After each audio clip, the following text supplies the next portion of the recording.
En este video quisiera continuar con las derivaciones Modigliani-Miller sobre la estructura de capital en las empresas, es decir, cuál nivel de deuda deberían buscar las empresas.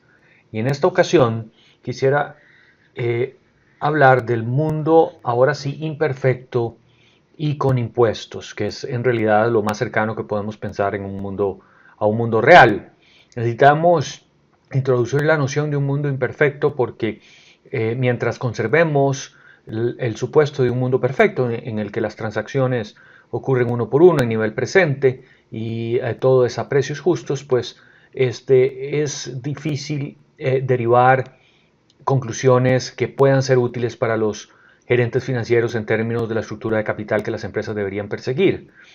Nos vemos obligados entonces a abandonar ese supuesto de mundo perfecto y volcarnos a analizar las cosas en un mundo imperfecto. Y la primera imperfección que uno puede imaginarse es, por supuesto, el riesgo de bancarrota. Evidentemente, cuando uno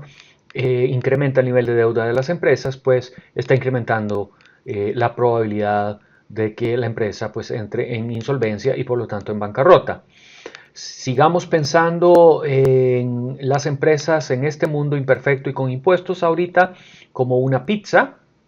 Y ahora, en este mundo imperfecto, podemos pensar que los participantes en la pizza son de hecho cuatro. Están siempre los tenedores de deuda, aquellos que le han prestado dinero a la empresa vía pasivos, que pueden ser bancos o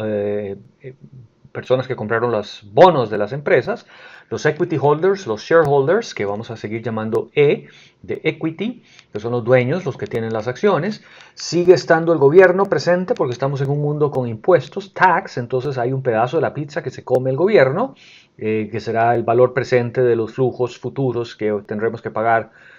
por impuestos sobre la renta, pero aparece un cuarto jugador que tiene que ver con la bancarrota. Le voy a poner la letra L a ese de legal o legal, a ese pedazo de la pizza, pues porque es un tema que a los abogados obviamente les interesa.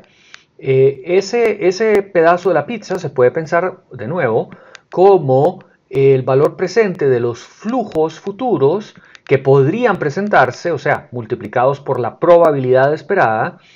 de que la empresa efectivamente entre en bancarrota. Y si la empresa entra en bancarrota, pues habrá algunas cosas que habrá que pagar abogados, habrá que pagar auditores, habrá que pagar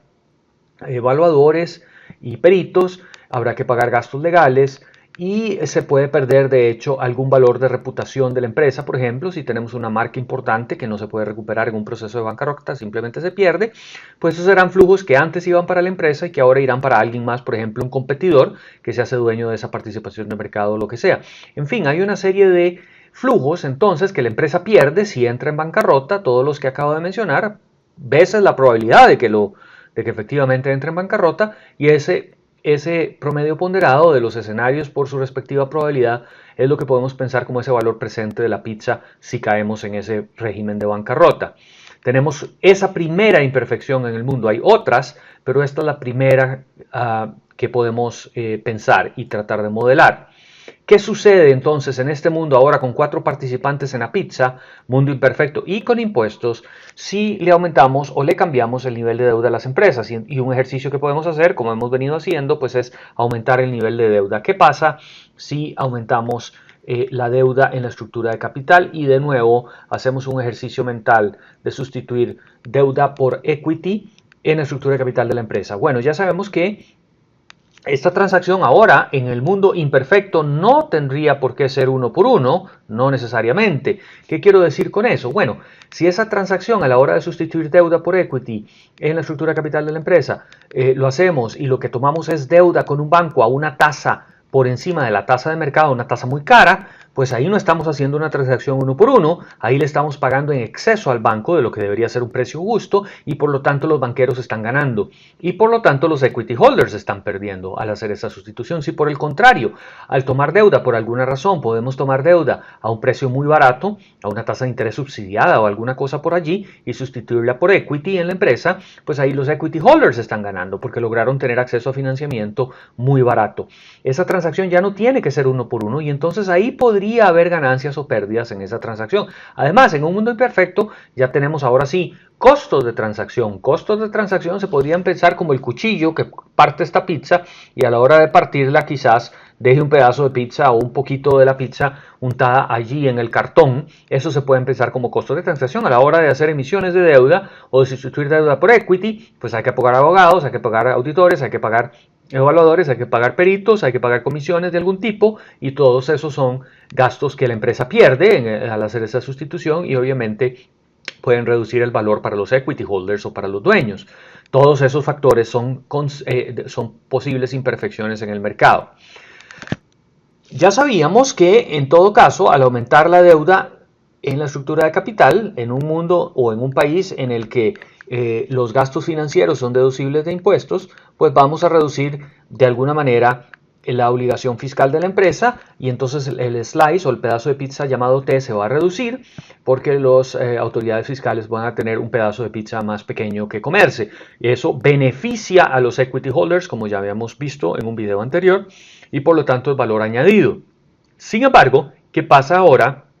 con el pedazo de bancarrota? ¿Qué pasa cuando le agregamos más deuda a la estructura de capital de las compañías? Bueno, pues ciertamente los costos de bancarrota, el riesgo de ir a bancarrota aumenta, porque la probabilidad de caer en bancarrota al meter más deuda a la empresa, pues se hace un poquito más grande. Podría ser pequeña o mucho más grande, dependiendo del nivel de deuda que incrementemos, pero ciertamente puede crecer o tiende a hacerse más grande. Eso significa que este pedazo que llamamos L de la pizza, que es el valor presente de los costos potenciales de bancarrota, veces la probabilidad de ocurrencia de esos escenarios, pues se hará más grande. Y entonces, si al meterle más deuda a la empresa, este paso inicial que hicimos acá,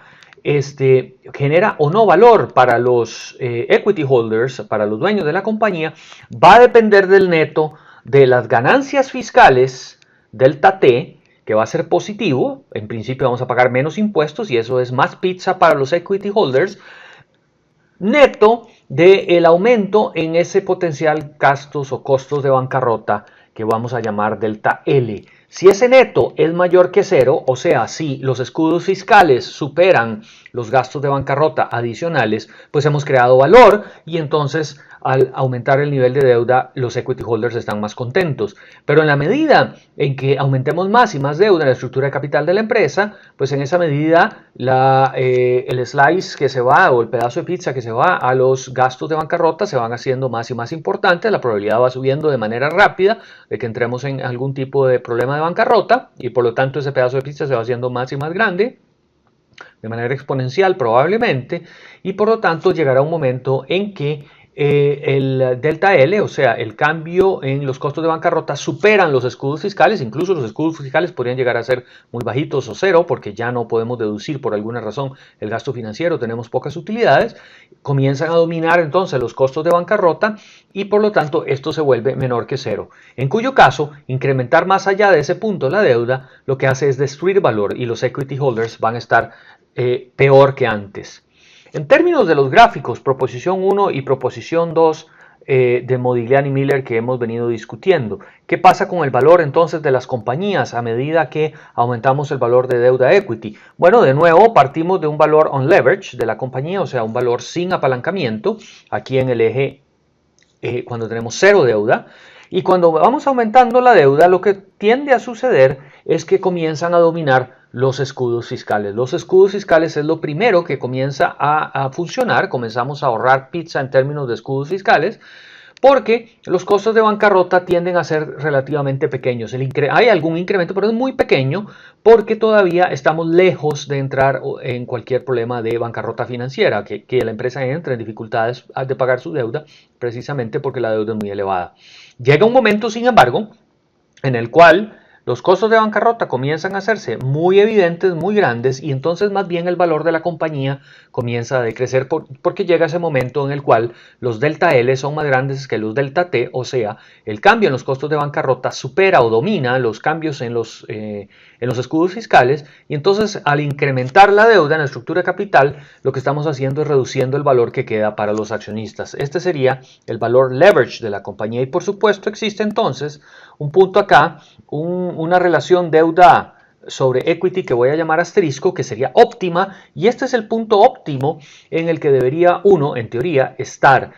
Ahí está uno maximizando el valor para los equity holders, para los dueños de la compañía. Y el máximo se encontrará cuando $1 adicional de deuda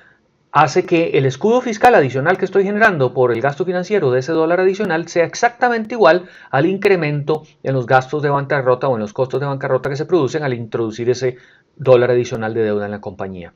En términos de costo o de WACC, esta es por supuesto la proposición 1 de Modigliani Miller, la proposición 2 en términos de costos y WACC, la proposición 2, pues obviamente tenemos la imagen espejo del valor de la compañía. Al principio el WACC tiende a reducirse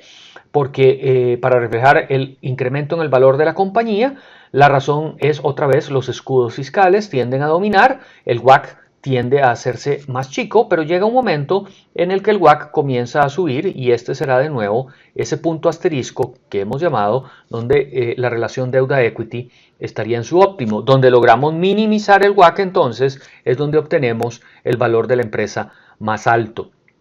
Aquí de nuevo comenzamos con un KEU o el costo del equity on leverage. Este va subiendo conforme vamos aumentando el nivel de deuda, K sub L,